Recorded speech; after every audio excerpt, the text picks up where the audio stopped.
हरेक वर्ष नेपालबाट हजारौं युवाहरू विदेश जान्छन्। कसैले सपना पूरा गर्न, कसैले परिवारको भविष्य बदल्न र कसैले आफूलाई बाध्यता परेर। विमानस्थलमा जहाज उडिरहेको हुन्छ, तर त्यही क्षणमा कतै एउटा आमाको आँखा रसाइरहेको हुन्छ, किनकि उहाँलाई थाहा हुन्छ आज केवल एउटा मान्छे विदेश गएको होइन, घरको एउटा हिस्सा टाढिएको हो। तर एउटा प्रश्न अझै धेरै युवाको मनमा जिउँदैछ, विदेश पुगेपछि साँच्चै जीवन बदलिन्छ वा मानिसले केवल ठाउँ बदल्छ तर मनभित्रको खालीपन उस्तै रहन्छ। सामाजिक सञ्जालले तपाईलाई सफलता देखाउँछ तर एक्लोपन देखाउँदैन, पैसा देखाउँछ तर राति चुपचाप आँसु पुस्ने क्षण देखाउँदैन। र यहीँबाट सुरु हुन्छ एउटा यस्तो कथा जुन पैसाको होइन, मानिसको मनभित्र चलिरहेको युद्धको कथा हो। आज नेपालका हजारौं युवाहरू एउटै दुविधामा बाँचिरहनु भएको छ। एकातिर सपना छ, अर्कोतिर परिवारको आशा। सोशल मिडिया खोल्नुभयो भने कसैको अस्ट्रेलियाको फोटो देखिन्छ, कसैको दुबईको कमाई, कसैको युरोपको चम्किलो जीवन। अनि बिस्तारै मनभित्र एउटा प्रश्न उठ्न थाल्छ, के म नेपालमै बसेर पछाडि परिरहेको छु? तर कसैले त्यो रात देखाउँदैन जहाँ एउटा युवक चुपचाप छत हेर्दै आफ्नो भविष्यसँग डराइरहनु भएको हुन्छ। उहाँलाई लागिरहेको हुन्छ सायद यो देशमा बसेर सपना पूरा हुँदैन, सायद अब उड्नै पर्छ। तर वास्तविकता त्यति सरल हुँदैन। सायद विदेश पुगेपछि पैसा आउला, सायद जीवन केही सजिलो पनि होला, तर यदि मनभित्रको खालीपन, डर र दबाव उस्तै रह्यो भने के केवल देश बदलिँदा जीवन साँच्चै बदलिन्छ? किनकि कहिलेकाहीँ मानिसले ठाउँ परिवर्तन गर्छ, तर आफूभित्रको सङ्घर्ष भने जहाँ गए पनि सँगै बोकेर हिँडिरहेको हुन्छ। राति सबै सुतिसकेपछि आउने त्यो साइलेन्स, त्यो लोन्लिनेस, त्यो प्रेसर कुनै एयरपोर्टले हटाउँदैन। अनि त्यहीँबाट सुरु हुन्छ एउटा यस्तो यात्रा जहाँ मानिसले पैसाभन्दा बढी आफूलाई खोजिरहेको हुन्छ। समस्या विदेश जानु होइन, समस्या नेपालमा बस्नु पनि होइन। वास्तविक समस्या त त्यो दबाव हो जसले मानिसलाई आफ्नै जीवनसँग असन्तुष्ट बनाइरहेको हुन्छ। आफन्तको तुलना, समाजको अपेक्षा, साथीहरूको सक्सेस स्टोरी, यी सबैले बिस्तारै मनभित्र यस्तो डर बनाइदिन्छ जहाँ मानिसलाई लाग्न थाल्छ यदि म विदेश गइन भने म जीवनमा केही बन्न सक्दिन। अनि त्यही डरले धेरै निर्णयहरू लिइन्छन् जहाँ सपनाभन्दा बढी प्रेसरले काम गरिरहेको हुन्छ। तर एउटा सत्य धेरै कम मानिसले बुझ्नुहुन्छ, यदि डिसिजन डरबाट लिएको छ भने जहाँ गए पनि मन शान्त हुँदैन। किनकि देश बदलिँदा एन्भाइरोन्मेन्ट बदलिन सक्छ, तर माइन्डसेट तुरुन्त बदलिँदैन। धेरै मानिस पैसा कमाइरहनु भएको हुन्छ तर भित्रबाट थाकिसक्नु भएको हुन्छ। अनि त्यहीँबाट सुरु हुन्छ वास्तविक सङ्घर्ष, बाहिरको जीवनसँग होइन, आफ्नै मनभित्र चलिरहेको युद्धसँग। पाठ 1। मानिसहरू प्राय स्वतन्त्रता होइन, स्वीकृति खोजिरहेका हुन्छन्। धेरै मानिसहरूलाई लाग्छ उहाँहरू आफ्नो सपना पछ्याइरहनु भएको छ, तर सत्य धेरै गहिरो हुन्छ। धेरै निर्णय सपनाभन्दा पनि समाजको स्वीकृतिले चलाइरहेको हुन्छ। नेपालमा जब कुनै युवकले विदेश जाने कुरा गर्नुहुन्छ, अचानक उहाँलाई हेर्ने दृष्टि बदलिन्छ। आफन्तहरूले सम्मान गर्न थाल्छन्, साथीहरूले सफल मान्न थाल्छन्, अनि बिस्तारै उहाँको मनमा एउटा विश्वास बस्न थाल्छ सायद देश छोडेपछि मात्र मानिस ठुलो बन्न सक्छ। तर यही एउटा खतरनाक मनोविज्ञान लुकेको हुन्छ।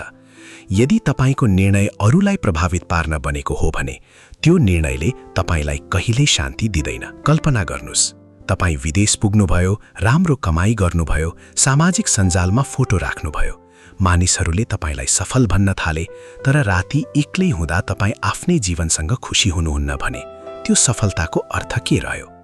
धेरै मानिसहरू स्वतन्त्रता खोजिरहेको जस्तो देखिन्छन्, तर वास्तवमा उहाँहरू अरूको प्रश्न र तुलनाबाट भागिरहनु भएको हुन्छ।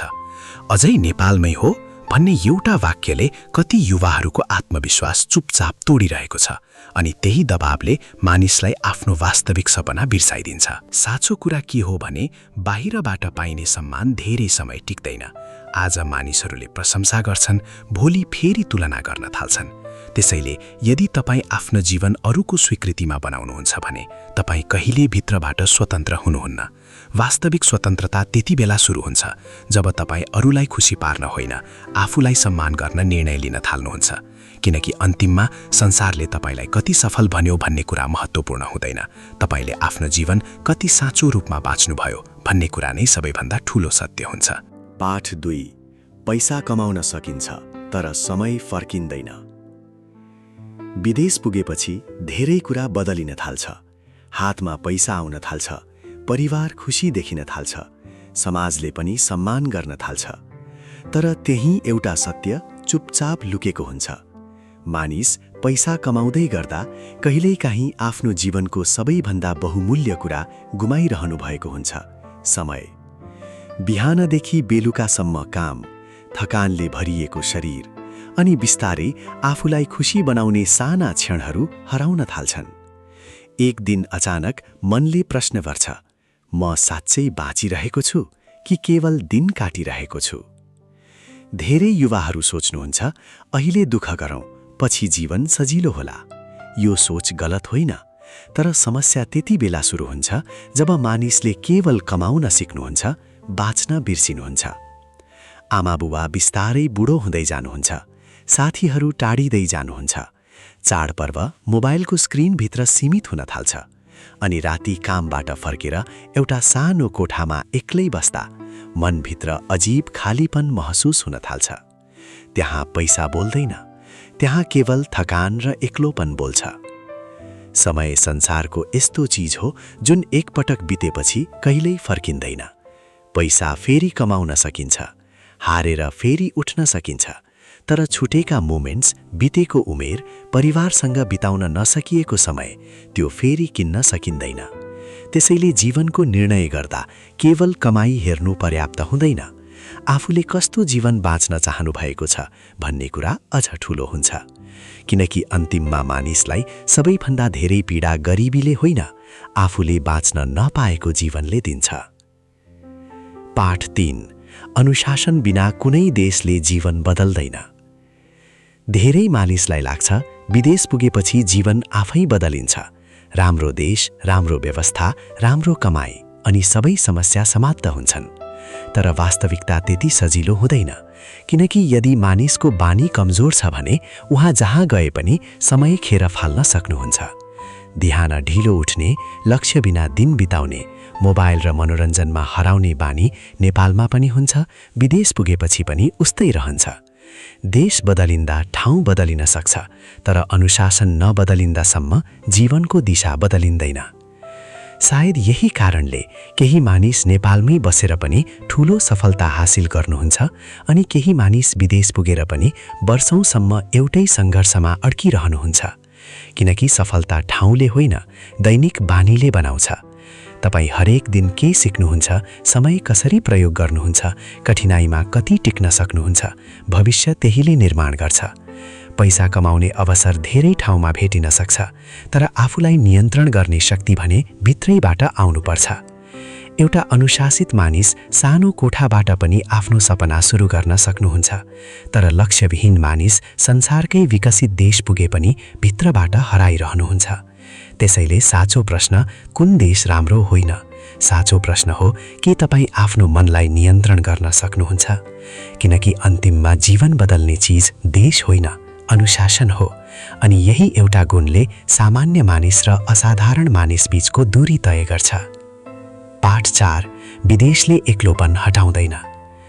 धेरै मानिसलाई लाग्छ विदेश पुगेपछि जीवन रमाइलो हुन्छ, नयाँ देश, राम्रो कमाई, चम्किलो शहर अनि सबै समस्या समाप्त हुन्छन्। तर वास्तविकता धेरै फरक हुन्छ। दिनभर काम गरेर थाकिसकेपछि जब तपाईँ साँझ आफ्नो सानो कोठामा फर्किनुहुन्छ, त्यहाँ कहिलेकाहीँ बोल्ने कोही हुँदैन। मोबाइलमा घरको फोटो देखिन्छ, चाडपर्वको रमाइलो देखिन्छ, आमाको आवाज सम्झना आउँछ, अनि अचानक हजारौं किलोमिटर टाढा बसेको मानिसलाई महसुस हुन्छ पैसा कमाउन सजिलो होला, तर आफ्नोपनको अभाव सहन धेरै गाह्रो हुन्छ। विदेशले सुविधा दिन सक्छ, तर मनको खालीपन हटाउने कुनै ग्यारेन्टी दिँदैन। धेरै युवाहरू बाहिरबाट बलियो देखिनुहुन्छ, सामाजिक सञ्जालमा खुसी देखिनुहुन्छ, तर भित्रभित्रै उहाँहरू एक्लोपनसँग लडिरहनु भएको हुन्छ। किनकि एक्लोपन ठाउँले होइन, मनले महसुस गर्ने कुरा हो। यदि तपाईँ अहिले आफैसँग शान्त भएर बस्न सक्नुहुन्न भने संसारको जुनसुकै देश पुगे पनि रातको शान्तताले तपाईँलाई आफ्नै सोचसँग सामना गराउँछ। अनि त्यही क्षणमा मानिसले बुझ्न थाल्छ, भागेर शान्ति पाइँदैन रहेछ। तर यही एक्लोपनले एउटा गहिरो सत्य पनि सिकाउँछ। जब मानिस पूर्ण रूपमा एक्लो हुन्छ, त्यति बेला उहाँले आफूलाई सबैभन्दा धेरै चिन्ने मौका पाउनुहुन्छ। आफ्नो डर, आफ्नो कमजोरी, आफ्नो वास्तविक सपना सबै स्पष्ट देखिन थाल्छ। त्यसैले कहिलेकाहीँ एक्लोपन सजाय होइन, परिवर्तनको सुरुवात पनि हुन सक्छ। प्रश्न विदेश जाने कि नजाने होइन, प्रश्न यो हो, तपाईँ आफूभित्रको खालीपनसँग सामना गर्न तयार हुनुहुन्छ कि हुनुहुन्न? Money can buy comfort but not belonging. पाठ 5। सबैभन्दा ठूलो जेल बाहिर होइन, मनभित्र हुन्छ। धेरै मानिसहरूलाई लाग्छ आफ्नो जीवन रोकिएको कारण देश हो। कसैलाई लाग्छ अवसरको कमीले आफू पछाडि परेको हो। कसैलाई लाग्छ पैसा भए जीवन सजिलो हुन्थ्यो। अनि बिस्तारै मनभित्र एउटा विश्वास जन्मिन्छ, यदि म विदेश पुगे भने सबै बदलिन्छ। तर वास्तविकता त्यति सजिलो हुँदैन, किनकि कहिलेकाहीँ मानिसलाई रोकिरहेको कुरा परिस्थिति होइन, उहाँकै मनभित्र बसेको डर हुन्छ। असफल हुने डर, अरूले के सोच्लान् भन्ने डर, आफू पर्याप्त छैन भन्ने डर। यही डरले मानिसलाई सुरु गर्न नदिने गर्छ। कल्पना गर्नुस्, एकजना युवक विदेश पुग्नुभयो। नयाँ देश, नयाँ काम, नयाँ कमाई। तर राति कोठामा एक्लै हुँदा उहाँ फेरि उही तनाव, उही खालीपन र उही अन्योलसँग बसिरहनु भएको हुन्छ। किनकि ठाउँ बदलियो तर सोच बदलिएको थिएन। धेरै मानिसहरूले आफ्नो देश बदल्छन्, तर आफ्नो मानसिकता बदल्न सक्दैनन्। यही कारण कतिपय मानिसहरू नेपालमै बसेर पनि सफल बन्न सक्छन् र कतिपय मानिसहरू संसारकै विकसित देश पुगेपछि पनि भित्रबाट हराइरहेका हुन्छन्। मानिसको सबैभन्दा ठूलो बाधा वातावरण होइन, आफ्नै मनमा बसेको कमजोरी हो।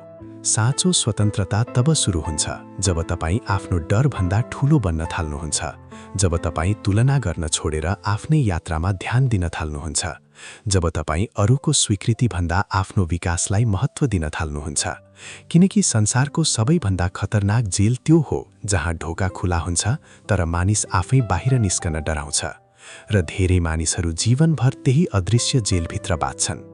त्यसैले वास्तविक प्रश्न विदेश जाने कि नेपालमै बस्ने होइन। वास्तविक प्रश्न यो हो, के तपाईँ आफ्नो मनलाई जित्न तयार हुनुहुन्छ? नेपालको एउटा सानो गाउँमा हुर्किनु भएको एक युवक हुनुहुन्थ्यो, सन्देश। उहाँका धेरै साथीहरू विदेश गइसक्नु भएको थियो। सोशल मिडियामा सबैको जीवन रमाइलो देखिन्थ्यो। गाउँघरमा पनि बारम्बार एउटै कुरा सुनिन्थ्यो, अब त विदेश जानुपर्छ, नेपालमा केही हुँदैन। बिस्तारै उहाँलाई नेपालमै बस्नु भनेको पछाडि पर्नु हो जस्तो लाग्न थाल्यो। अनि एक दिन ठूलो सपना र मनभित्र धेरै डर बोकेर उहाँ पनि विदेश जानुभयो। सुरुका केही महिना सबै ठिक जस्तै लाग्यो, पैसा आउन थाल्यो, घर परिवार खुसी भयो। तर रात गहिरिँदै जाँदा उहाँले एउटा कुरा महसुस गर्नुभयो, मानिस भिडमा बसेर पनि एक्लो हुन सक्छ। त्यति बेला उहाँले बुझ्नुभयो, केवल देश बदलिँदा जीवन बदलिँदैन रहेछ।